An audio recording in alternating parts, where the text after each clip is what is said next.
Hello friends, मैं हूं अजीज। आप देख रहे हैं मूवी स्टॉक चैनल्स पर। आज मैं रिव्यू करने वाला हूं कैरी ऑन नेटफ्लिक्स पर रिलीज हुई फिल्म की, जिस फिल्म की रेटिंग्स को देख करके मैं बहुत ज्यादा सरप्राइज हो गया था। और फिर क्या, मैंने अपना समय जब इस फिल्म पर ऑलमोस्ट 2 घंटे का दिया है, तो उसे देख करके यही कहूंगा कि भाई इस फिल्म ने मुझे सरप्राइज किया है। लेकिन कुछ प्रॉब्लम्स भी है, जिन सब पर तो इंट्रो के बाद बात करेंगे। जिससे पहले अगर कहानी की बात करें तो कहानी ईथन के कैरेक्टर पर फोकस करती है, जो की एयरपोर्ट पर सिक्योरिटी का काम करता है, सिर्फ और सिर्फ अपनी गर्लफ्रेंड के लिए, जिनका परिवार अब 2 से 3 होने वाला है। इसलिए उसे प्रमोशन चाहिए। जिसके बाद फिर क्या, उसकी लाइफ में एक ऐसा अप्स एंड डाउन शुरू हो जाता है, वो भी एक अननोन कॉल के चलते। जो बंदा किसी भी कीमत में अपना एक काम उससे करवाना चाहता है, लेकिन वो काम किस लेवल का है और उसके चक्कर में ईथन के कैरेक्टर के साथ क्या कुछ होगा, ये पूरे 2 घंटे की थ्रिल राइड आपको देखने पर ही पता चलेगी। जिसके ट्रेलर, टीजर, इन सब से मैं आपको दूर रहने की सलाह दूंगा, क्योंकि मैंने भी वही करते हुए जैसे कहा कि इस फिल्म का एक्सपीरियंस अपने लिए थोड़ा अलग सा बनाया। बाकी आफ्टर ऑल दिसंबर के मंथ में रिलीज हुई ये क्रिसमस बेस्ड फिल्म भी है। जिस तरीके के कंटेंट को हॉलीवुड बहुत ज्यादा सेलिब्रेट करता है, खास करके डाई हार्ड जैसी फिल्म से, जो अगर आपने नहीं देखी तो मैं आपको वो फिल्म सबसे पहले देखने की सलाह दूंगा। लेकिन उससे हटकर आप इस फिल्म को फैमिली के साथ भी बैठ करके देख सकते हो, जिसकी शानदार नेटफ्लिक्स वालों की हिंदी डबिंग आपको बिल्कुल भी डिसअपॉइंट नहीं करती। बाकी प्रोडक्शन की क्वालिटी भी अच्छी है, जिनकी ज्यादा डिटेल अब बिल्कुल ही स्पॉइलर फ्री इस इंट्रो के बाद बात करेंगे। जिससे पहले बनेगी मेरी छोटी मोटी सी डिमांड, जो की है चैनल को सब्सक्राइब, वीडियो को लाइक और शेयर करने की तो कर लो।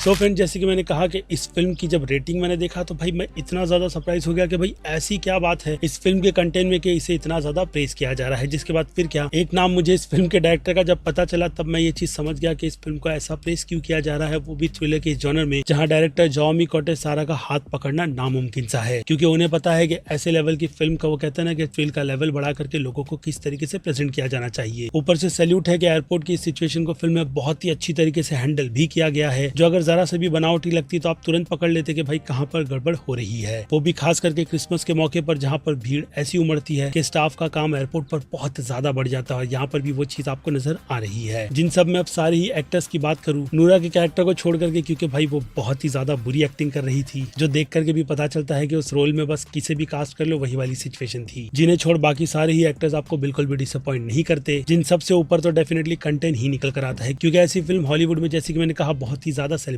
की जाती है। जिस जॉनर पर पिछले कुछ सालों से वो कहते हैं ना कि हॉलीवुड ने अपना मुंह बंद कर रखा था, यानी इस जॉनर की फिल्म फिलहाल तो बहुत ही ज्यादा मिसिंग थी, जिसे देख करके अब मुझे काफी ज्यादा सुकून मिला। क्योंकि डिबेट अब भी चलती है कि डाई हार्ड 1 फिल्म क्रिसमस के जॉनर में सेलिब्रेट करने वाली जैसी फिल्म है भी या नहीं। तो अब ये फिल्म भी अपनी उसी चार्मनेस को बरकरार रखते हुए मुझे लगता है कि आपको भी डिसअपॉइंट नहीं करेगी। जिसे देखने के बाद मैं डायरेक्टर से रिक्वेस्ट करूंगा कि अपना समय ड्वेन जॉनसन के पीछे बिल्कुल भी बर्बाद मत करो। आप एक काफी टैलेंटेड डायरेक्टर हो, जिन्हें ज्यादा बड़े प्रोजेक्ट नहीं बल्कि कंटेंट की इज्जत है, जिन्हें मुझे लगता है कि इसी तरीके के कंटेंट बनाने चाहिए। क्योंकि हैवी बजट की फिल्म जैसे कि ब्लैक एडम और जंगल क्रूज, जो कि अच्छी फिल्म थी, लेकिन ब्लैक एडम ने भाई डिसअपॉइंट ही किया था। जिसके बाद इस तरीके का सरप्राइज अचानक से निकल कर आ जाए तो भाई अच्छा ही लगता है। यानी ये काफी फास्ट पेस की फिल्म डेफिनेटली आपको अपनी दुनिया में खींच कर ले जाती है। लेकिन एक चीज जो हर बार पॉइंट आउट होती है, वो है नेटफ्लिक्स और उनकी बकचोदी, जो कि आपको इस कंटेंट की क्वालिटी में भी थोड़ा बहुत कॉम्प्रोमाइज करती हुई नजर आती ही है। यानी अच्छे कंटेंट पर भी नेटफ्लिक्स वाले अपनी पकड़ रखना चाहते हैं, जिसमें अगर आप डायरेक्टर की फिल्मोग्राफी को उठा करके देख लो, यानी कि उनकी हिस्ट्री ज्योग्राफी को खंगार लो, तो उन सब में सिर्फ और सिर्फ कंटेंट ही बोलता है। इस तरीके की बकचोदी तो बिल्कुल भी नहीं, जहां हस्बैंड फीमेल काफी बैडएस जैसी कॉप जबरदस्ती की ही ऐड की गई लगती है। जिन सबको मैंने बस इस फिल्म के स्ट्रॉन्ग कंटेंट के चलते ही झेला है। और आपसे भी रिक्वेस्ट करूंगा कि आप डेफिनेटली इस फिल्म को देखो, डिसअपॉइंटमेंट बिल्कुल भी नहीं मिलेगी। जिसकी अब थोड़ी बहुत और डिटेल की बात सीधे अगर रेटिंग के टाइम पर डिस्कस करें, तो सबसे पहले आ जाए एक्शन पर, जो कि कार चेज वाला था भाई, बहुत ही ज्यादा बनावटी लग रहा था। लेकिन वो कूल वाली बात बोल करके मैं इस फिल्म को एक्शन की टेंशन भरी कैटेगरी में 5 में से 3 स्टार की रेटिंग दूंगा। जिसके बाद बात करें कॉमेडी की, तो कॉमेडी के लिए आधा स्टार बनेगा। जिससे हटकर ड्रामा पर आए तो जैसे कि मैंने कहा, कहानी कुछ आउट ऑफ द बॉक्स नहीं, लेकिन कंटेंट की रिस्पेक्ट करते हुए हमें तगड़ा कंटेंट तो देती ही है। जिसे मैं ड्रामा की इस कैटेगरी में बाकी चीजों को भी ध्यान में रखकर 5 में से 3 स्टार की रेटिंग दूंगा। और फिर बात की जाए सस्पेंस की, तो सस्पेंस मेरे लिए किसी भी लेवल का सस्पेंस नहीं था। हाँ, कुछ चीजों को छोड़ करके जिन्हें ध्यान में रखकर मैं इस फिल्म को सस्पेंस की इस कैटेगरी में 5 में से 1 स्टार की रेटिंग दूंगा। और फिर उसके बाद हॉरर थ्रिल की बात की जाए, तो फिल्म में हॉरर बिल्कुल भी नहीं है, लेकिन थ्रिल का एलिमेंट यानी कि उसका डोज भाई साहब, जब वो टेंशन शुरू होता है तो अंत तक रहता है। जिस हिसाब से थ्रिल मेरे हिसाब से एक्शन की ही तरह 5 में से 3 स्टार डिजर्व करेगा। और फिर आ जाए सीधे मास ऑडियंस पर, तो डेफिनेटली मास ऑडियंस की नजर में A+ की कैटेगरी की फिल्म है। तो वहीं क्रिटिक्स की बात की जाए तो क्रिटिक्स ने भी इस फिल्म को अच्छा खासा ही प्रेस किया है, यानी उनकी नजर में ये B+ की फिल्म है, जिनसे पूरी तरीके से अपनी सहमति भी बनाते हुए मैं इस फिल्म को B+ की कैटेगरी में रखूंगा, जिसकी पूरी स्पॉइलर फ्री डिटेल मैं आपको ऑलरेडी प्रोवाइड कर चुका हूँ। बाकी फिर क्या, अब बनती है आपकी राय, जो कि आप मुझे कमेंट में लिख करके बता सकते हैं। इसके अलावा मैं हूँ Aziz, movie stock channel like share subscribe भूलना मत। मिलूंगा जल्दी दूसरी किसी वीडियो में। Till then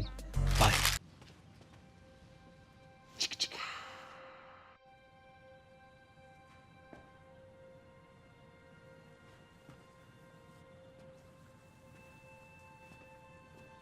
you're still here.